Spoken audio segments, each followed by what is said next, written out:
Hello everyone. ये है आपका अपना चैनल स्टडी मैटर्स। इस पर हम सीडीपी की तैयारी करेंगे। सीडीपी चाइल्ड डेवलपमेंट पेडागोजी, जहाँ ये सीडीपी एस्टेट, सीटेट या किसी भी टीचिंग एग्जाम जहाँ पर चाइल्ड डेवलपमेंट पेडागोजी पूछी जाती है, वहाँ पर ये वीडियो आपको काफ़ी फायदेमंद होगी। आज हम सीडीपी का टॉपिक पढ़ेंगे वंशानुक्रम और वातावरण। वंशानुक्रम और वातावरण, जिसे आप इंग्लिश में हेरिडिटी और एनवायरनमेंट बोल देते हैं। वंशानुक्रम और वातावरण, ये टॉपिक कोई भी टीचिंग से रिलेटेड कॉम्पिटिटिव एग्जाम जहाँ पर चाइल्ड डेवलपमेंट पेडागोजी पूछी जाती है, वहाँ आपके लिए काफ़ी फायदेमंद रहने वाली है। अब हम शुरू करते हैं वंशानुक्रम से। वंशानुक्रम क्या है? वंशानुक्रम, जैसे इसके नाम से ही पता चलता है, वंश के क्रम को बढ़ाना।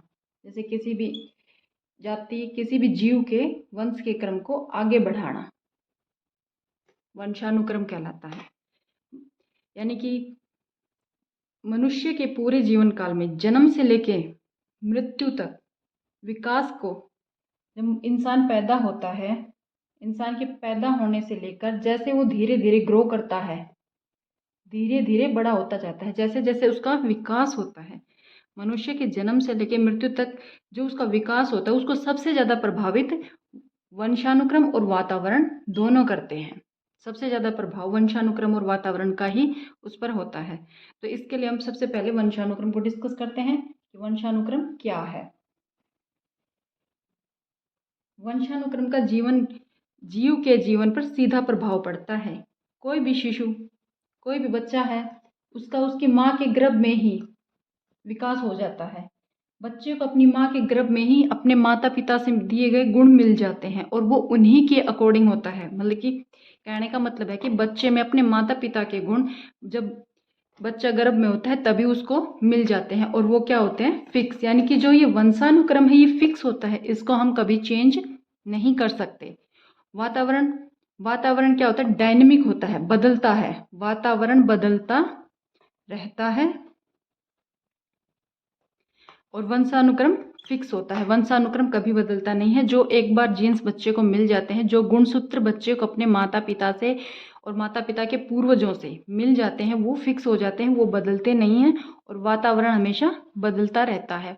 वातावरण आप लोग देखते हैं, आपके चारों तरफ जो चीज़ें हैं वो बदलती रहती हैं। जैसे आपका स्कूल है, वातावरण के अंतर्गत अब हम एजुकेशन के हिसाब से पढ़ रहे हैं कि हम एक टीचर बनने जा रहे हैं, तो टीचर के हिसाब से हम बच्चे को कैसा वातावरण क्या इफेक्ट डालेगा, तो हम बच्चे की स्कूलिंग देख लेते हैं। बच्चे को कैसा स्कूल मिलता है, कैसा पोषण मिलता है, बच्चे को घर में कैसा एनवायरनमेंट मिलता है उसको, ये सब चीज़ें वातावरण के अंदर आ जाती है। किस तरह का सामाजिक बिहेवियर होता है उसके साथ, ये सब चीज़ें वातावरण में आ जाती हैं। तो वातावरण क्या होता है? चेंज होता रहता है, पर वंशानुक्रम चेंज नहीं होता। जो बच्चे को जीन्स उसके माँ बाप के, उसकी माँ के गर्भ में उसके माँ बाप के द्वारा मिल जाते हैं, वो ही फिक्स होते हैं। वंशानुक्रम सीधे तौर पर वंश से संबंधित होता है, यानी कि बच्चे को अपने ही माता पिता और अपने पूर्वजों के गुण। गाय किसको जन्म देगी? बछड़े को। कुत्ता तो कुत्ते के बच्चे को जन्म देगा। ऐसे ही अब एक एग्जाम्पल और ले लेते हैं। जैसे मान लीजिए तोता, मैना, कोयल, कोआ, ये 4-5 हम मान लेते हैं। तोता, मैना, कोयल, कोए के अंडे रख दिए हैं हमने। अब बाहर से देखने पर हम कोई अंदाज़ा नहीं लगा सकते कि ये तोते का है या ये मैना का है या ये कोयल का है, पर जब इनसे बच्चे निकलेंगे तब हमें पता चलता है। तो कैसे जीव अपनी ही जाति के गुण धारण कर लेता है, कैसे? जैसे इससे हमें पता चले तोते का है, ये मैना है, ये कोयल है और ये कोआ। तो हमें ये कैसे पता चलता है? जब इनसे बच्चे निकलेंगे तभी तो पता चलेगा। और जो बच्चे अंडे में ही बच्चे कैसे, अब ये कोयल का रूप, ये कोयल का बच्चा बनता है, ये तोते का, ये मैना का, ये कोए का, तो ये कैसे पता चलता है?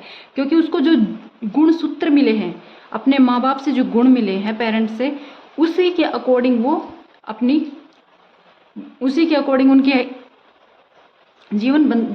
उसी के हिसाब से जीव बनता है। तो अब हम आगे देखते हैं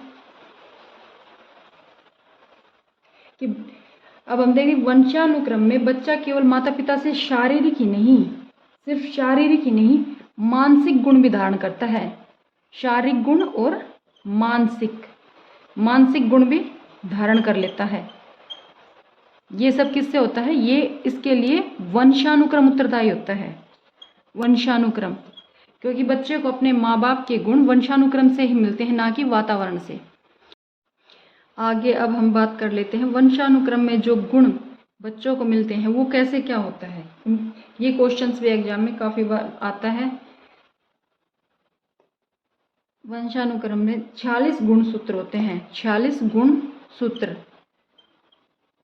जिन्हें क्रोमोसोम्स भी बोला जाता है, इंग्लिश में क्रोमोसोम्स बोलते हैं। 46 गुणसूत्र बच्चे को अपने माता पिता से मिलते हैं, जिसके 23 जोड़े होते हैं। ये 1 नंबर के क्वेश्चन में बहुत बार पूछा जाता है, जिसमें 23 जोड़े होते हैं और 23 जोड़ों में से 22 जोड़े 22 जोड़े, यानी कि 22 मेल के और 22 फीमेल के, माता पिता में से 22 दोनों के सेम गुण होते हैं। जो 23वां क्रोमोसोम होता है वही बच्चे का 23वां क्रोमोसोम ही बच्चे का सेक्स डिपेंड करता है कि वो लड़का होगा या लड़की। जैसे मेल में X और Y और फीमेल में XX क्रोमोसोम्स होते हैं। अब क्या होता है, अगर X और X मिलते हैं तो लड़की, और X और Y मिलता है तो लड़का। तो ये किस पर निर्भर करता है? 23वें क्रोमोसोम पर निर्भर करता है। 22 जोड़े मेल और फीमेल दोनों में बराबर होते हैं। 23वां जो जोड़ा होता है वही बच्चे के सेक्स को, उसी पर बच्चे का सेक्स डिपेंड करता है कि वो लड़का होगा या लड़की होगा। ये 1 नंबर के क्वेश्चन में बहुत बार कॉम्पिटिटिव एग्जाम्स में पूछा जा चुका है, इसको थोड़ा ध्यान से कीजिएगा। मेल और फीमेल में, मेल में X और Y, फीमेल में XX। जब X और X मिलते हैं लड़की और X और Y लड़का होता है। अब हम बात कर लेते हैं ट्विंस में भी, जुड़वा बच्चों पर भी क्वेश्चन बनता है और जुड़वा बच्चों से भी क्वेश्चन पूछा जाता है। तो ट्विंस, जुड़वा बच्चे 2 तरह के होते हैं। एक आइडेंटिकल ट्विंस यानी समयमज, आइडेंटिकल ट्विन, इसको हिंदी में समयमज।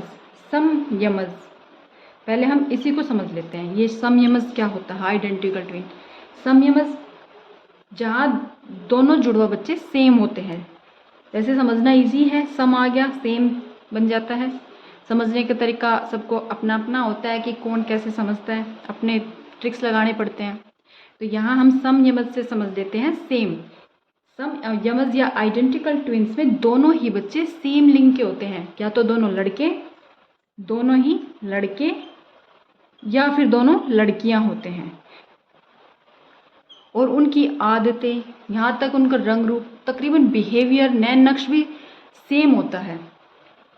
उनका रंग, नैन नक्श सब सेम होते हैं। ऐसा क्यों होता है? क्योंकि वो दोनों एक ही जायगोट के फर्टिलाइज होकर 2 हिस्सों में बंटने से बनते हैं। एक ही जायगोट होती है जिसको मेल के वही 23 क्रोमोसोम्स मिलते हैं और फीमेल के भी 23 क्रोमोसोम, एक ही क्रोमोसोम मिलते हैं दोनों को। एक जायगोट जो फर्टिलाइज होती है 2 हिस्सों में डिवाइड हो जाती है, उससे समयमज बनते हैं। क्या बनता है उससे? समयमज। उसको मेल से 23 क्रोमोसोम मिलते हैं, फीमेल से 23 क्रोमोसोम मिलते हैं, और वो 2 हिस्सों में डिवाइड होने के बाद 2 बेबी बनते हैं, उससे 2 बेबी बन जाते हैं। ठीक, इसके उल्टा जो बंधुयमज होते हैं, बंधुयमज ये दूसरी तरह के जुड़वा होते हैं। इसमें क्या होता है कि 2 जायगोट्स फर्टिलाइज होते हैं, दोनों को अलग अलग क्रोमोसोम्स मिलते हैं। मान लीजिए ये मेल से और ये फीमेल से, वही मिलते तो सबको 23 ही हैं, इधर से और इधर से। इन टोटल 46 क्रोमोसोम्स होते हैं, 23 मेल से 23 फीमेल से 23 जोड़े बन जाते हैं।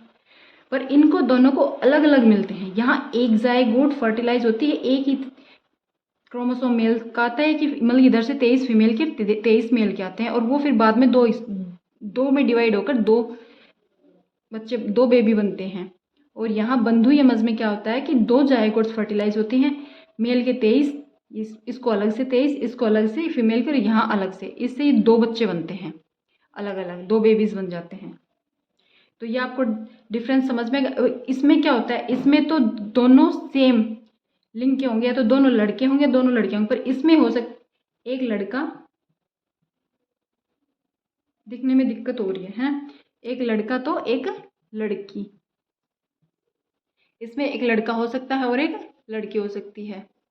दिखने में थोड़ी दिक्कत है, बोर्ड में देख लीजिएगा भी, एक लड़का और एक लड़की। यानी कि बंधु यमज में क्या होता है कि ये जरूरी नहीं होता कि हो सकता है वो भी दोनों सेम हो जाए, पर ऐसा बहुत कम चांस है, एक लड़का होता है और एक लड़की होती है।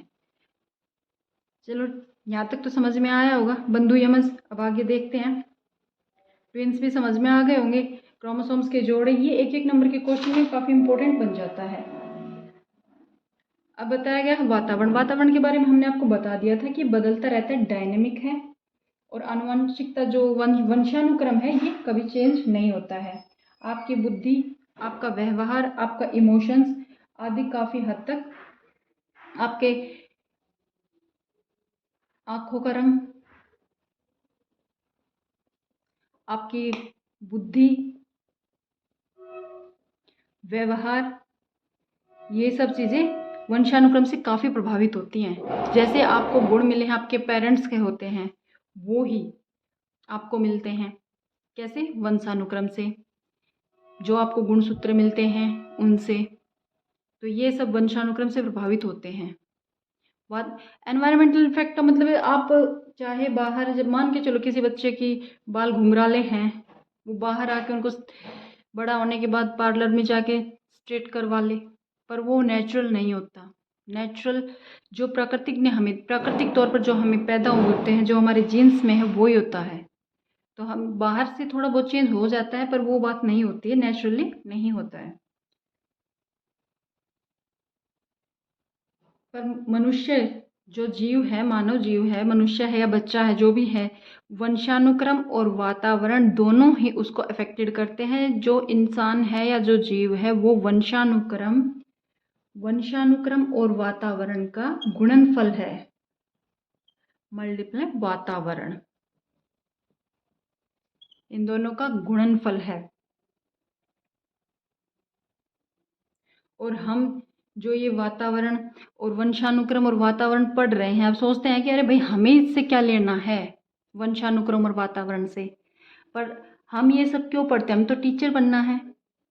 पर टीचिंग में जब हमें एक बच्चे को पढ़ाते हैं, उसको कोई प्रॉब्लम्स आती हैं, तो हम ये देखते हैं कि उसको कैसा एनवायरनमेंट मिल रहा है, उसका मतलब कि उसका वंशानुक्रम और उसका जो एनवायरनमेंट है, वंशानुक्रम को तो हम चेंज नहीं कर सकते, पर एनवायरनमेंट मिल रहा है उससे, और थोड़ा सा उसके बारे में पता करके हम उसको जो प्रॉब्लम आ रही है उसको सोल्व करने की कोशिश कर सकते हैं। उसके माता पिता के साथ जैसे पीटीएम होती है, तो पीटीएम में हम ये डिस्कस कर सकते हैं कि उस प्रॉब्लम को कैसे सोल्व किया जाए, बच्चे को घर में भी क्या क्या उसको सुविधाएं दी जाएं, या किस तरह से उसके साथ व्यवहार किया जाए, स्कूल में उसकी जो कमियां हैं उस पर कैसे काम किया जाए कि बच्चे की प्रोग्रेस हो सके। इसलिए एक टीचर के लिए ये वंशानुक्रम और वातावरण जो है पढ़ना ज़रूरी हो जाता है, ताकि वो ये समझ सके, बच्चे के बैकग्राउंड को थोड़ा सा देख सके, और उसमें सुधार की कहाँ गुंजाइश है, कैसे बच्चे में इम्प्रूवमेंट लाया जा सकता है, ये सब चीज़ें देख सके।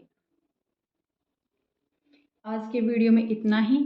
कल हम इसके वंशानुक्रम के कुछ नियम और सिद्धांत बचते हैं, सिद्धांत और नियम, भाई मेरी राइटिंग पे हंसना नहीं कभी, सिद्धांत और नियम बचते हैं, उनके बारे में हम पढ़ेंगे। इनसे क्वेश्चन ज़रूर आता है। ये एक ऐसा टॉपिक है जो हर एग्ज़ाम में, चाहे वो एसटेट है, सीटेट है, या जहाँ भी सीडीपी के क्वेश्चंस आते हैं, वहाँ इस टॉपिक से क्वेश्चन ज़रूर आता है। और एसटेट में और सीटेट में तो यहाँ तक 2-2, 3-3 क्वेश्चन भी कई बार आ जाते हैं। कभी वंशानुक्रम, और भाई क्वेश्चंस की कंडीशन ऐसे बना दी जाती है, उसमें पहचानना पड़ता है कि हाँ किस चीज़ का इफेक्ट कहाँ है, और इसके सिद्धांतों के बारे में काफ़ी पूछ लिया जाता है। इसके 3-4 सिद्धांत हैं और 3 नियम हैं, ये हम नेक्स्ट वीडियो में करवाएंगे। और जो यहाँ पढ़ाया जाता है, अगर कोई ध्यान से पढ़ रहा है और जो यहाँ पढ़ाया जाता है उसे एक बार बुक से पढ़ लिया जाए